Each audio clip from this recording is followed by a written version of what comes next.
So the main argument of this course is representation theory of finite groups.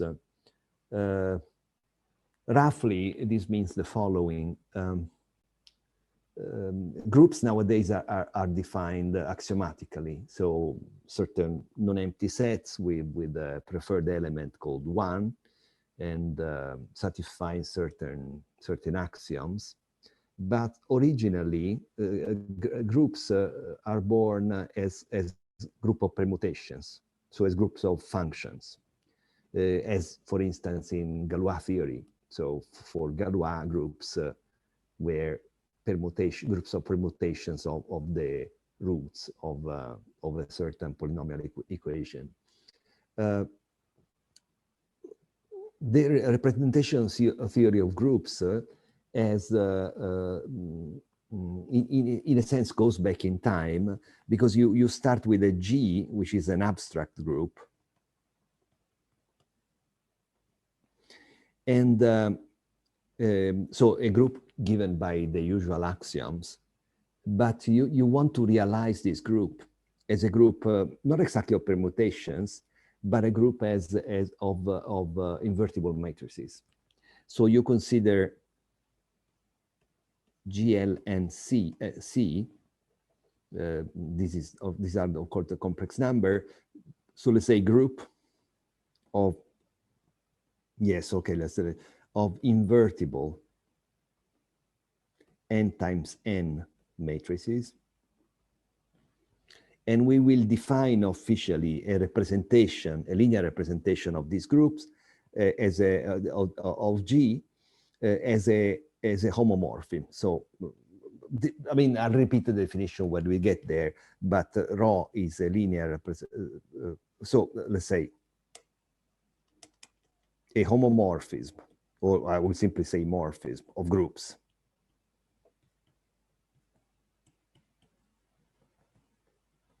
Ρ is called a linear representation.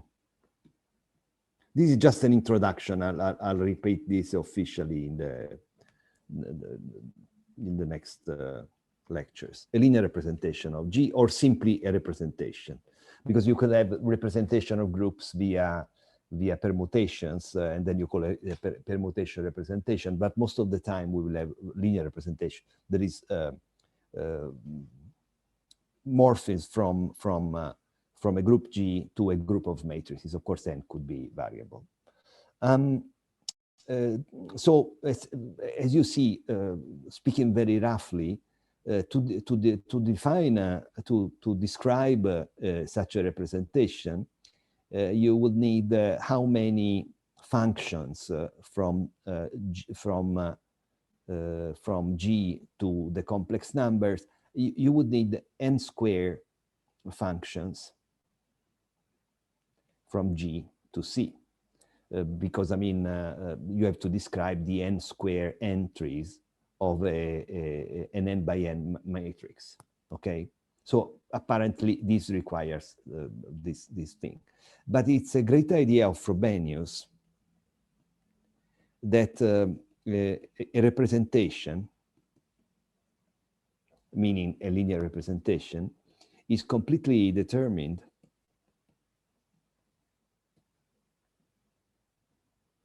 by what is called its character. What's this character? Well, it's usually called chi, or chi rho. It's a function from G to the complex number. So, and what's this? This is a function that takes G to, well, you first apply rho, and then you have, now rho G is an invertible, well, an n by n matrix, and then you take the trace. So it's extremely interesting that if you know the traces of all these matrices, the images of the elements of G under rho, you can reconstruct completely rho. And this is, of course, much better because this is one function from G to C. It's an extremely compact description of this representation. You don't need a square. Think of the case when n is large, but independent of n could be 1 million. you can describe such a representation via its character. Of course, we'll have to prove this. This is just a general introduction. So through a single function, okay, instead of n squared, we could be, okay, billions or things like that. And what do you do with these representations? Well, representation provide strikingly short proofs of important theorems. One of the important theorems, as I'm going to prove, is Burnside theorem, which tells you that if let G be a finite group, our groups will be finite.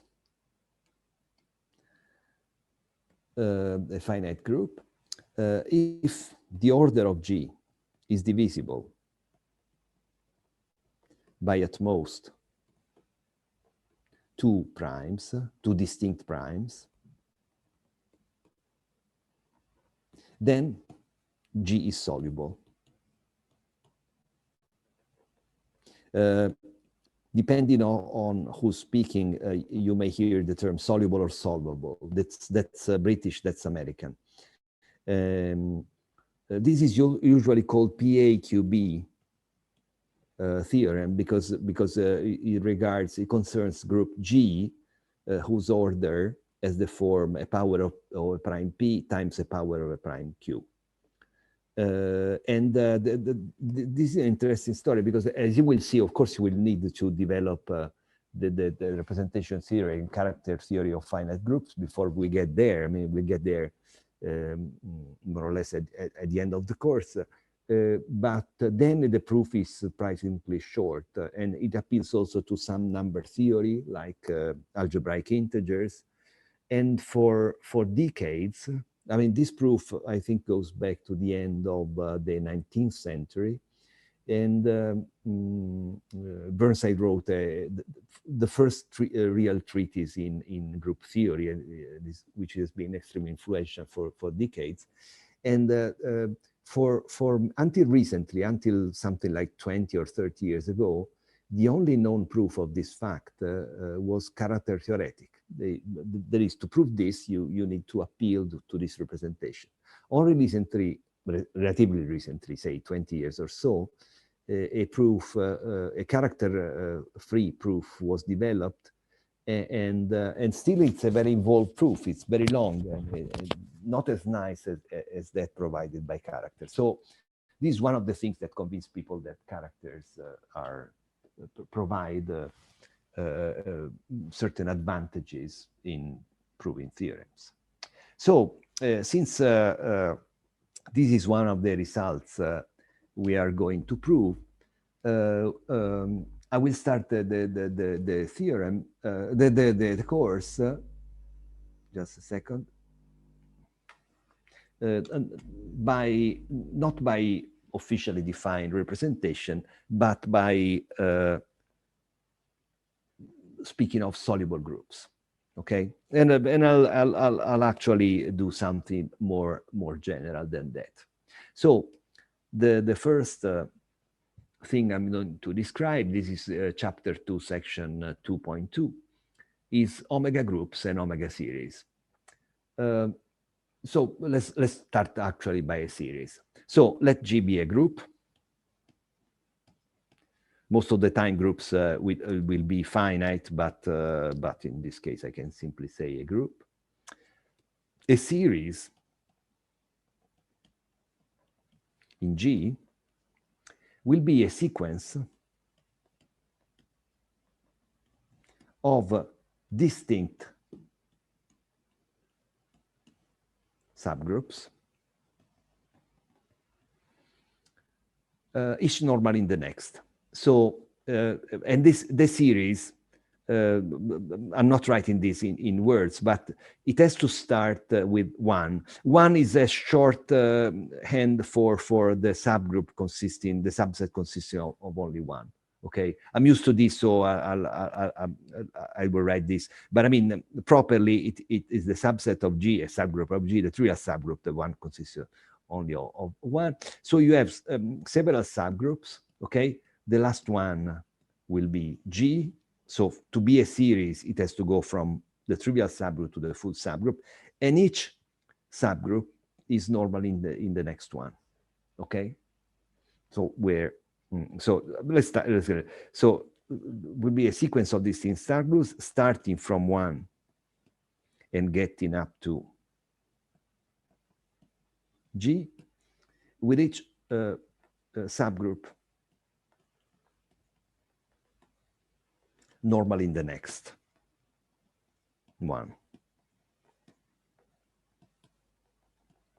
And I will immediately, I'll give you time to, before I switch page, I'll give you time to write down this.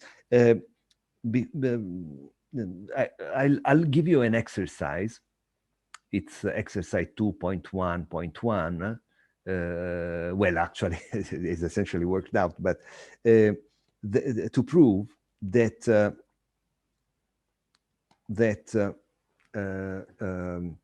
you may have in a group, you may have, say, exercise, provide an example of H normal in K, normal in G, but H is not normal in G. So this is sometimes referred to by saying that normality is not a transitive relation, okay? I mean, transitivity would mean that H is normal in G. And there is a standard example in A4 or S4, which proves this. Okay, so this is a series, okay? A sequence of subgroups starting from 1 and getting up to G, distinct. Okay, so there is no stumbling, and each is normal in the next, but you cannot make any guess. You don't have any hypothesis about this being normal. What, I don't know, in H2 or something. Let's write also H2 just to. Okay. There is a concept that is sometimes useful, and there is the concept of an omega series. Okay. The definition is as following. So let G be a group. Sooner or later, all groups will be finite, but for some time, we can take a general thing. Omega, just a set, okay? And alpha, a function from G times omega to G. So this probably reminds you of the definition of an action of a group on a set, except that this time is omega acting on G. Oh, by the way, I should have said this at the beginning. I assume that you have been exposed to a course more or less like the Teoria dei Gruppi course I give for the third year course of the bachelor of the Laurea Triennale. But if there is, so I will be referring to a series of standard results and things that I cover there. If you have any problem at any time with some of the results I quote or use implicitly, don't hesitate to interrupt me or ask me later. Oh, by the way, I didn't mention this at the beginning. If you, I haven't set official office hours because you will have a different schedule, so it's probably difficult to set office hours that are good for all of you. But whenever you want to discuss anything with me, just send me an email message and we can meet in this very room. If I have time immediately, otherwise I will set an appointment. Okay, so I have a group, omega set, and alpha is a function. So the triple G, omega, and alpha is a right operator group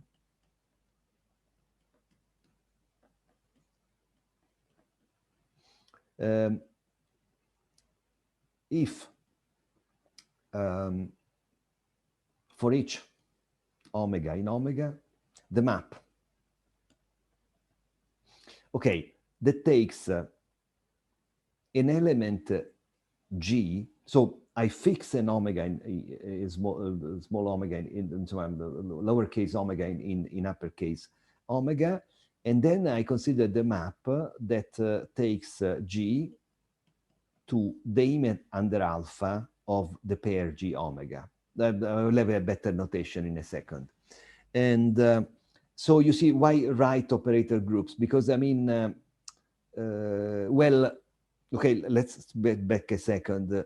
In the previous slides, I've used, you see, I've written row of G. So I've written the function row and also the factor trace on the left of its argument.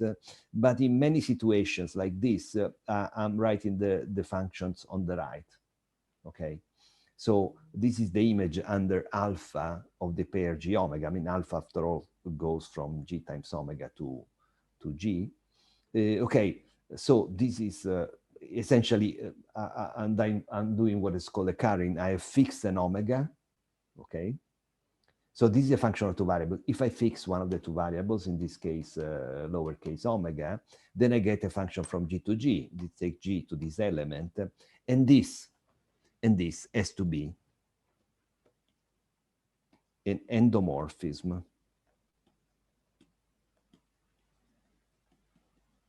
of G. Examples in a second. So what's an endomorphism of G? And G is the set, endomorphism, the symbol is NG, is the set simply of morphisms. I normally write morphisms instead of homomorphism, but it's the same thing from G to G. So endo, I'm sure you've seen the term before. Endo means internal to G. Okay. Since this is a bit weird for a notation, one usually doesn't mention the map alpha and write this as G to the omega. Okay. But this is just a shorthand to mean that you have such a function, and once you fix omega, you get so you fix one variable, you get a function from G to G, and this sends G to what is called G omega. We'll see in a second that this complies with situations we know about. So this map, this omega in a sense, is an endomorphism of G. Not quite omega, but it acts like an endomorphism. Okay, yes, and if H is a subgroup of G, then H is called an omega subgroup. If, well, you guess, if for H in H and omega in omega, one has that H to the omega is still in H. So the subgroup of G will be called an omega subgroup if it has the property that is closed under the action of these omegas.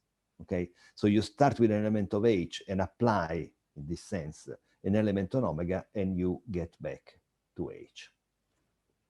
Examples.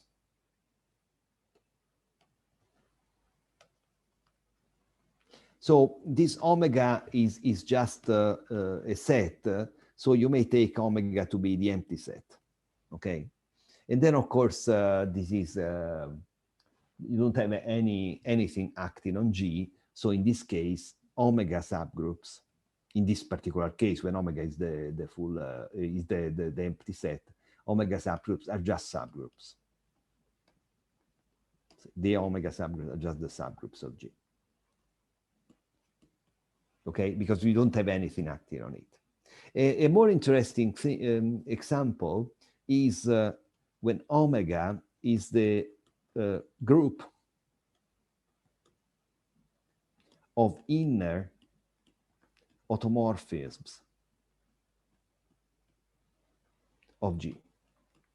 What are these? Well, let's take this chance to introduce some notation or to remind you of a few things.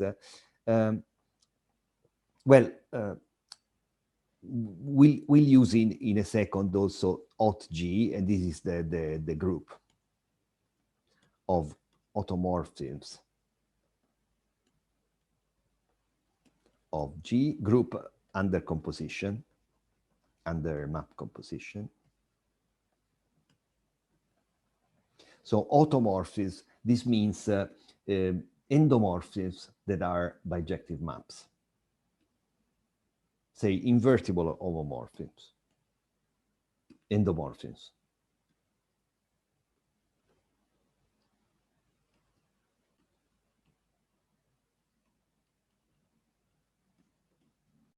And one proves that if a morphism from G to G is invertible, then its inverse is also a morphism. This is a relatively easy exercise. This word is unreadable, but this is group.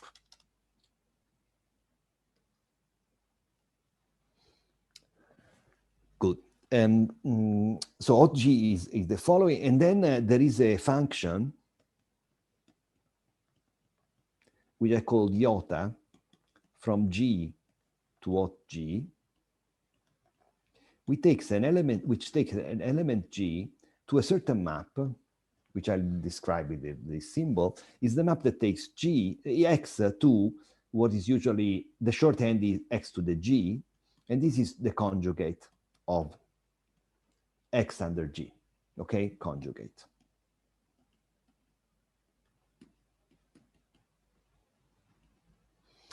And what I proved in the basic course in group theory is that indeed these maps, so this is the map iota of G. This is indeed an automorphism of G.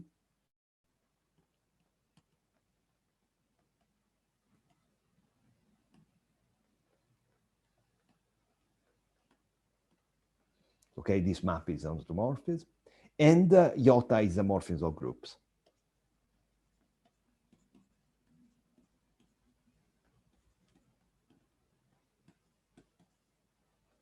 Meaning that iota GH is iota G, iota H. This is easy to see. By the way, since I'm writing these things and right operators, you see these G's on the right, these maps compose left to right. So, well, this is a single map, okay? But this is the composition of two, so the first to act is the first one, okay? So we've seen before that, yes, when we were using omega, that's in the map, the symbol denoted the map is on the right. This means that the composition is left to right. In this course, every time there is a composition of maps, well, no, there will be some exceptions, but usually composition of morphs, it will be left to right. Okay, so between the two this is the one which acts first. I mean, you can check here that this is the case, in fact. Okay, well, okay, so to each element of G, you associate a certain automorphism called iota of G, which is conjugation by G, and in G is the image of this iota. Okay, so in G is made of all these automorphisms here. I'll write this on the next page.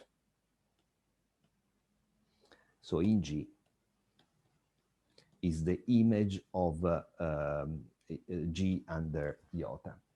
And so this is the image. Of course, once you have a morphism of groups, you should automatically think of the first isomorphism theorem for groups. This is a good place to recall that too. There is, you know that the image is, well, we'll give it a name, the inner automorphism. The kernel of iota, you can prove that it's the center of G. I'll leave this an exercise, I mean, to recall this. So this is, these are the element of G such that xg equal gx for all x in G. We'll get back to this. This means this is usually read by saying the elements of G which commute with all other elements of G. Okay, commuting means that you can take X product in this order on that order, but the result is the same. And so from this, the first isomorphism theorem will tell you that in G is isomorphic to G over the center of G. Okay, the center being obviously, since it's a kernel, is a normal subgroup of G. It's a kernel, so by definition, kernels are, kernels of morphisms are exactly the normal subgroups of G. Okay, so this is the in of G. So let's get back a second.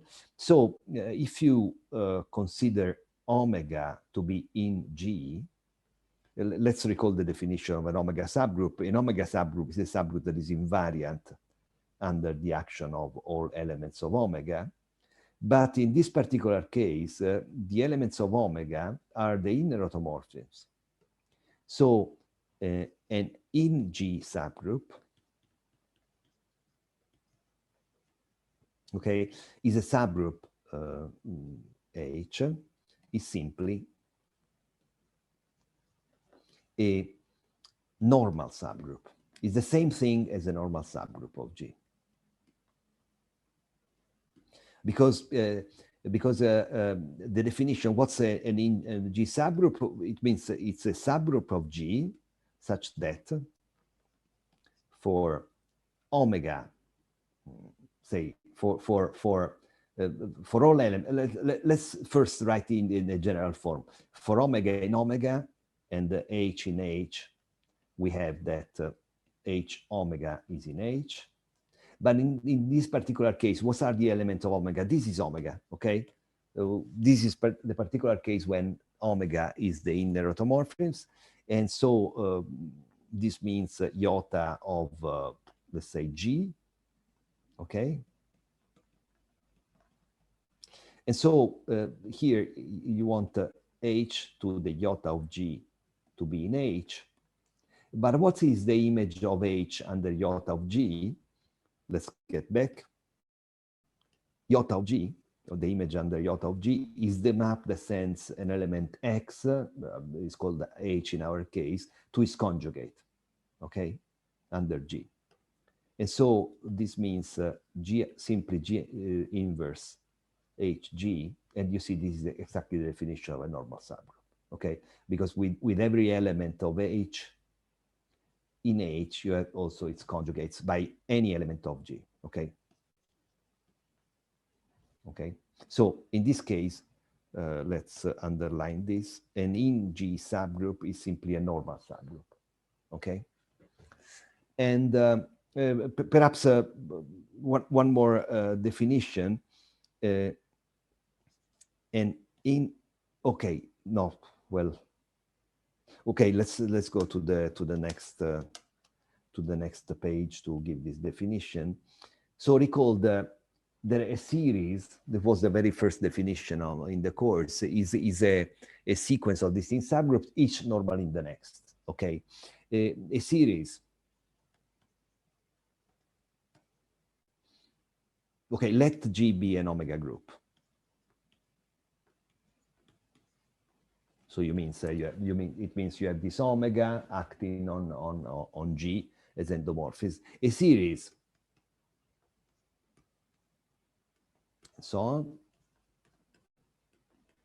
is called an omega series.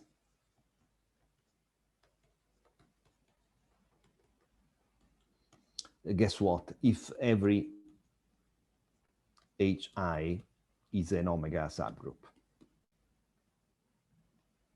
Okay, so which means every HI is invariant under the action of these elements of omega.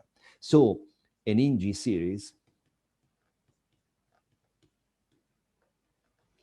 means a series in which every HI is an in-G subgroup, is what is called a normal series. Now, by definition, in a series, every subgroup is normal in the next one, but we have seen, I mean, we hinted in an exercise that is not the case, that, for instance, H1 is not, of course, H0 is 1, so it's normal in everything. But H1 is only normal in H2. It need not be normal in anything else. But if the series is normal, which means that Hi is normal in G for all I. So when you have a series with no strings attached, it means that every subgroup is normal in the next, and you cannot assume anything else. When the series is an in-G series, it's called a normal series, and means that every subgroup Hi is normal in G. Okay, good. So this was example 2. Example 3 is when omega is the automorphism of G. And so a not G subgroup is called this is the common term, a characteristic subgroup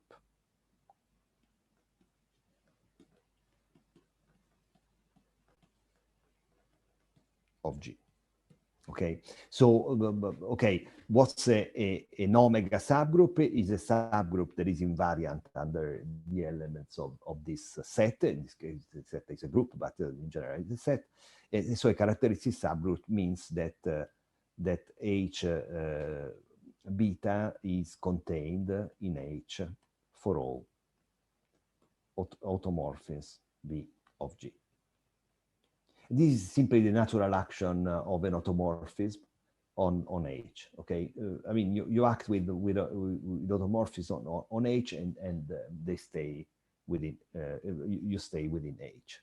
And finally, there is another example when you take NG for omega. Note that I'll be back to this page in a second. We have been increasing the subset omega. In the beginning, it was even empty. Okay, then it becomes there are the inner automorphisms, which is a subgroup of G, because this is the image of this morphism into G.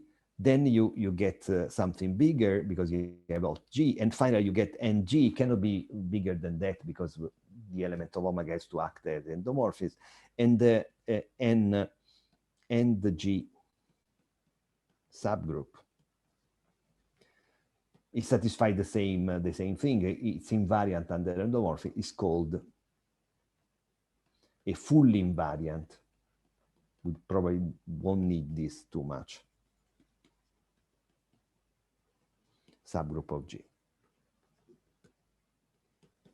And in the exercises, I will ask you to find examples. Let's see where I put. Yes, I've given some hints, but try without the hints to show that all these concepts are distinct. There is you should find an example of a subgroup which is not normal. This is not difficult. A example of a normal subgroup which is not characteristic, and an example of a characteristic subgroup which is not fully invariant. Okay, so all these concepts are distinct. Okay. So what time? Okay.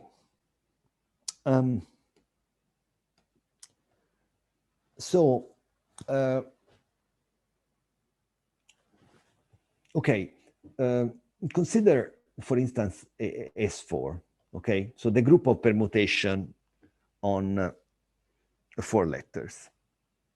There is a series, which is 1.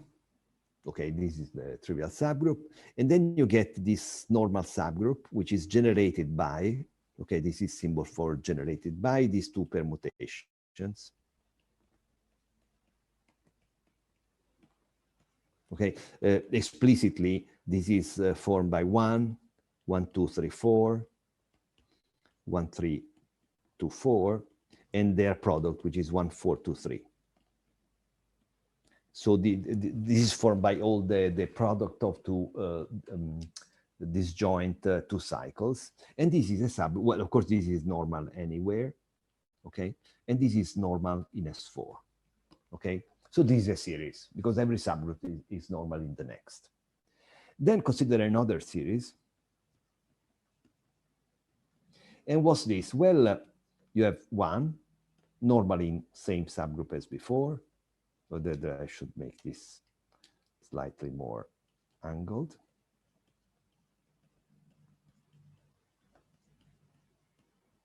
But this time I have another step here. Recall that I cannot repeat subgroups, so I put something different. And well, okay. I'll make two different examples. These are even permutations. So this is normal in A4, which is normal in S4. But I can do even better. I mean, this group is order 4, okay? And you remember from Teoria dei Gruppi, there is a group of order P square, where P is a prime, is abelian. So you can even have yet another series, okay? In which you take here the group generated by just one of these two elements. Of course, this is a group of order 2. And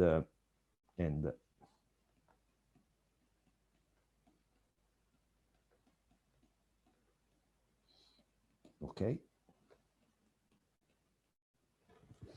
So you see, we started with a series which has only 3 terms. Of course, 2 are compulsory because you need the series to start from 1 to get up to G, which is S4 in this case.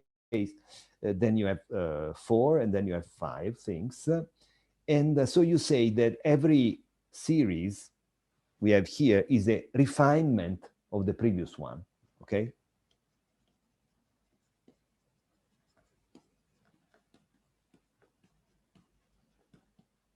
Well, no.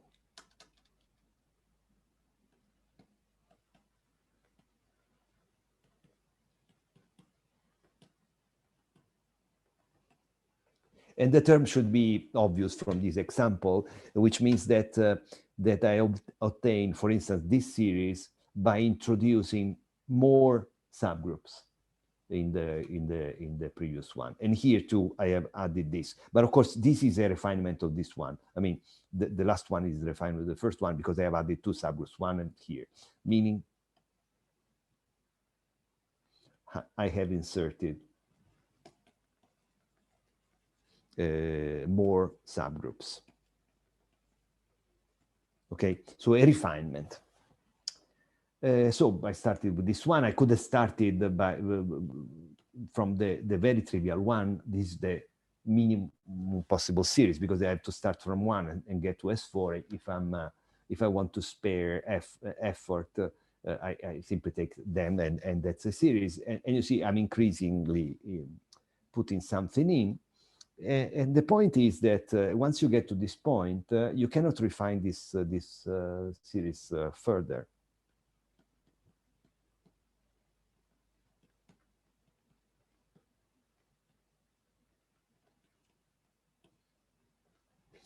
And the reason is the following. Look at the indices in the last series of the subgroups. So in this case, it's the index of 1 in this. So the index is simply, let's write it in red. It's simply 2, okay?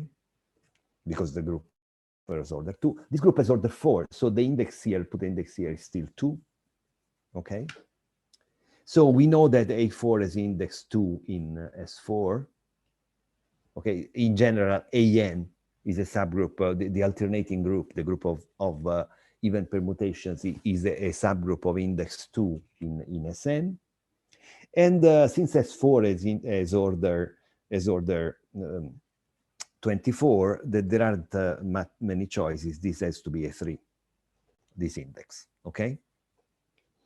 Well, it's also obvious because A4 is order 12, and this is order 4, so the index has to be 3. Since these numbers are all primes, and then this means that you cannot refine the series further. Why is it so? Because this is good because a good chance to recall the correspondence theorem, because you see, if you have 2 subgroups, they need not be normal in a group G, okay?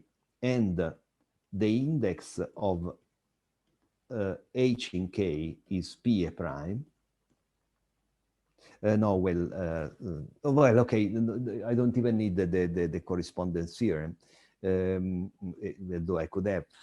Is a prime, then the only subgroups L, which are comprised between H and K, are L equal H and L equal K.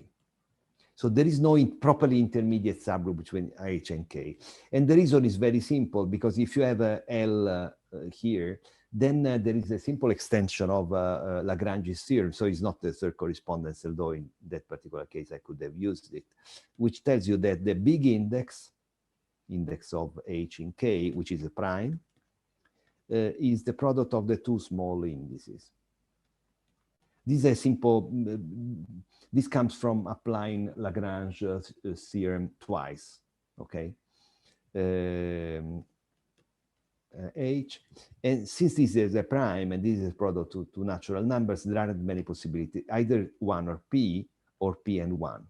And of course, this index 1 means that L equals K, and this index 1 means that L equals H, okay? So whenever you have two subgroups and the index of one in the next, one contained in the next, and the index is a prime, there are no intermediate subgroups, proper intermediate subgroups. I mean, the only L between the two are H and K. Remember that in a series, all terms have to be distinct, and then this tells you that that here you cannot insert anything distinct between two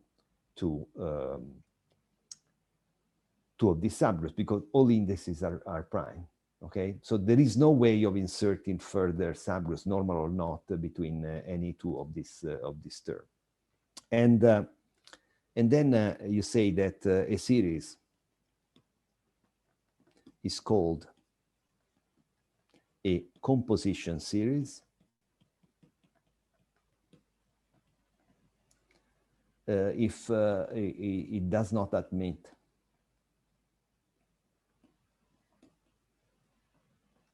refinement. And we just saw an example, okay? Because the indices are prime, there is no way you can insert a subgroup between the two, okay? And I'll finish today's lecture with this fact. Well, this is a composition series because the indices are prime, but this is not generally the case.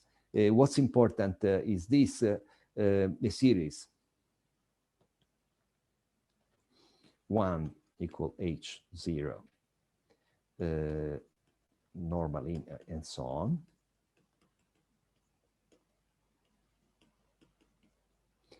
Is a composition series. So remember, if you want to have a series, each subgroup has to be normal in the next one. So if you want to refine this series, you have to insert between two terms, I mean, your choice, a normal subgroup, a subgroup which is normal in the bigger one. It's a composition series if and only if each quotient group hi plus 1 over hi, I mean, where I ranges in the obvious range of indices, is a simple group. Okay, and recall that a group G, a group, I'll use a neutral name, a group, let's say S is simple if its normal subgroups are only the trivial ones. If its normal subgroups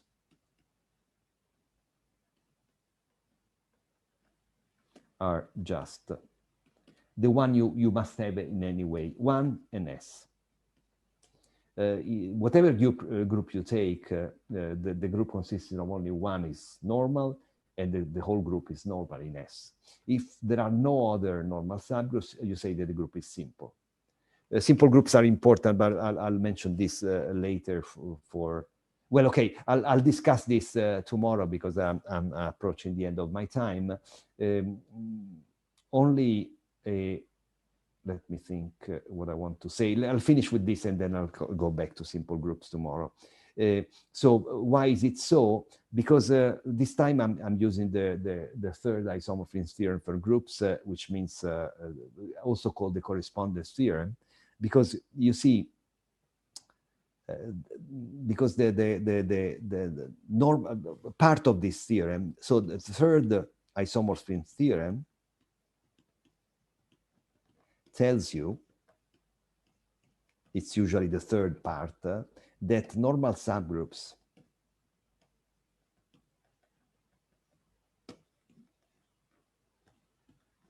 of, let's say, this quotient are of the form n over hi, where n is a normal subgroup of hi plus 1, which contains hi.